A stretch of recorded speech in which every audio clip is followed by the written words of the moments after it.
What's up, Agency Go fam? So in this video, I want to talk about how I'm able to manage all my social media content for my digital marketing agency. Since we launched our digital marketing social media content strategy, which to be honest was something that we really only started doing this year, I've been able to get up to 1,400 TikTok followers. I have over 1,800 subscribers on my LinkedIn newsletter. I have over 600 email subscribers to my email newsletter. I have 360 Twitter followers. For YouTube, I have 208 as of the time of this recording subscribers. And I have over 300 people in my Slack group / Facebook private group. And so the total size of that, I think, brings it out to over like 7,000 people in total of my email list, and then also my partner's email list for our agency marketing, growth, etc. solutions. And it's not a lot, but we were able to do it in a pretty short period of time, which has a lot of people asking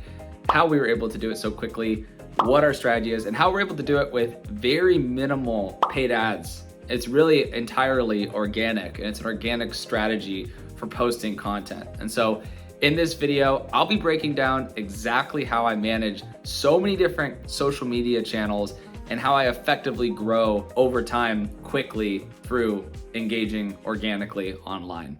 So when it comes to actually managing my social media presence online, I really like to focus on using Hootsuite for my social media planning. So I've tried a couple different services. I've used Buffer. Buffer's okay, but honestly doesn't meet my needs as a content creator. I much prefer using Hootsuite. Hootsuite really has everything you could need to schedule content. We use the inbox feature to respond to people's messages. We use, this publishing feature to schedule out content, this analytics feature to actually see how our content is performing.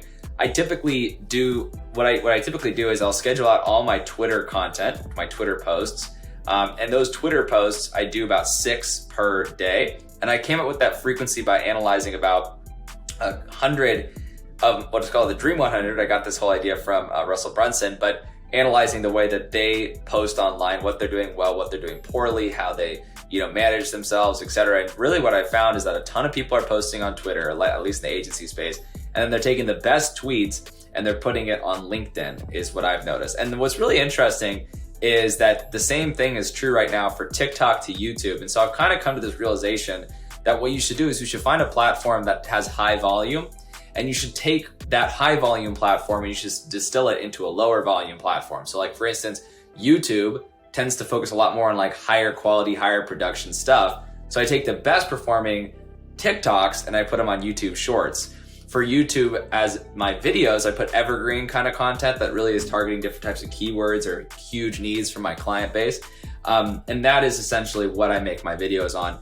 As you can see, I post on LinkedIn about twice per day, one at 10 a.m., one at 2 p.m. And I use Twitter to kind of judge which posts are going to be good, which ones are going to be bad, which ones need to change, etc. And that's really how I get my scheduling done. So I do it all through here. It's really easy. You can schedule multiple posts at a time. I usually will I'll usually take the tweets that are doing well and I'll put it on. So I usually schedule out tweets before obviously I post them on LinkedIn because I need to see which ones are doing well, which ones are doing poorly, etc. The other thing about Hootsuite, which I really haven't tried much yet, is their advertising feature. You can do Facebook boosts, Instagram boosts, LinkedIn boosts. I might start doing LinkedIn boosts because it does seem like something that'd be pretty valuable. But again, you have your analytics feature here where you can see a whole bunch of data on which are performing well, which ones are performing poorly. That's for my LinkedIn page, which I don't actually really use, so you're not going to get a lot of information there. But you can see like LinkedIn profiles, and you have to be able to add your accounts. Once you do that, you can see that data. What I do is I'll go to Twitter, for instance, I'll go to analytics.twitter.com,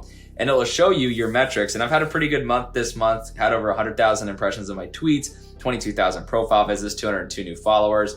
Obviously not a ton of new followers, but I really just started making social media content this year. I didn't do any kind of social media before, so I feel like I'm growing at a pretty decent rate. But a lot of the growth really has just come from doing a lot of research up front. I mean, like I said, I have this document, which is available in the show notes if you guys want it. I made it available for everyone to use and to follow along with my process, see what I'm learning, see what's working well, see what's working good for other people. So that way we can kind of all learn together. feel free to comment on this thing as well if you have notes or things that you've noticed also that can improve everybody's performance on social media.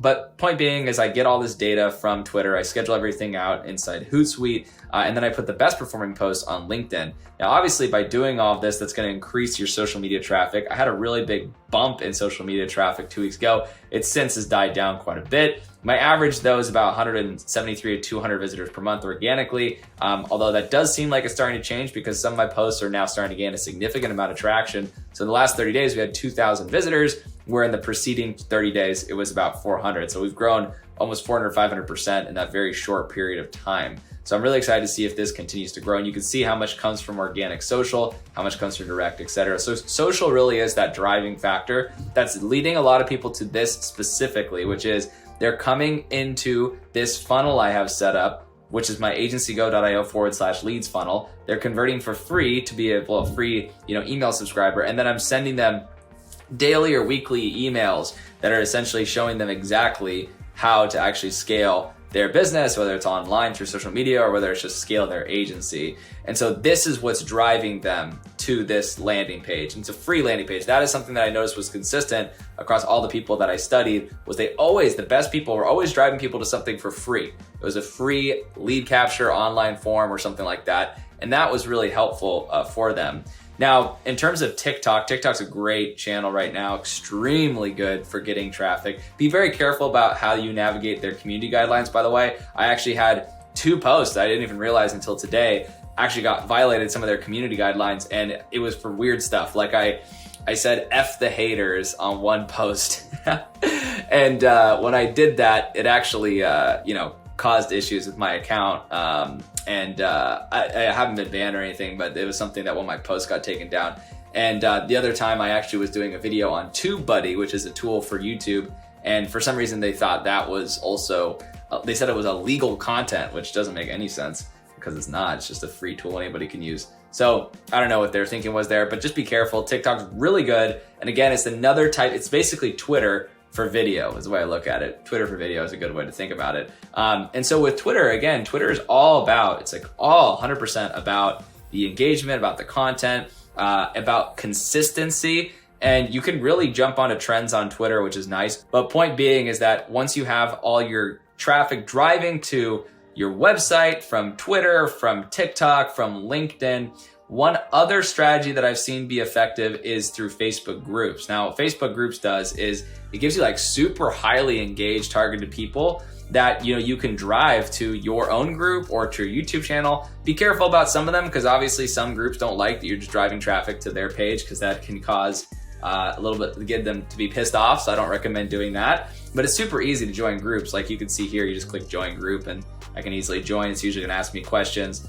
This one didn't ask me. Oh, looks like it is asking me questions. So some of them are going to be like really strict. Some of them aren't. So, I'm going to not join that for now, but that's what you could do too. And then with YouTube, obviously the strategy right now that's working for me really well is posting YouTube shorts. And that converts really well into new subscribers. And you can see like my videos, if I click here, you can see just how many subscribers and also just traffic I'm getting. It's not a huge amount yet. Traffic's still like minimal relative to other people. But again, this is a channel that I really only started pushing this year. So starting to gain a lot of steam. We're up to 6,500 views. This is mainly because of shorts. My peak before was about 149, 150 visitors per day with the YouTube channel, which at the time I was thinking, wow, this is pretty good growth. But now it's really started to take off pretty considerably because of YouTube shorts. And again, the YouTube shorts that I'm doing are just shorts that are based off TikTok. Now, one thing I do for YouTube, which I don't do with any of the other channels, by the way, is I do Agency Go content calendar, which my business partner uses what's called Ahrefs, and also just going to YouTube and looking for different trends to make the topics for me. So this one, I kind of did a little bit of an audible and I didn't actually do, the content that was recommended. I went with something else, but for the most part, I usually just go with what he says here because it's very valuable and it works. So as you can see, like the next thing I'm jumping into is videos on no code because building, no code solutions is really popular right now. Some of my best videos have been talking about using no code solutions for people's businesses. And so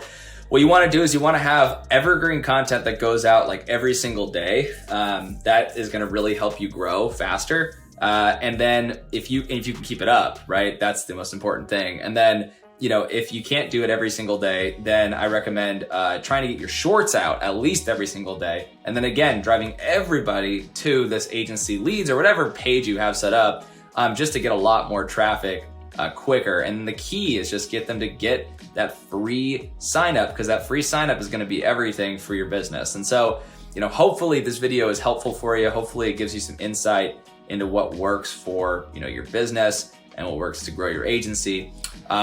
And if you have any questions, just let me know, because I can hopefully help you out further by understanding sort of what works best for your business. Thanks.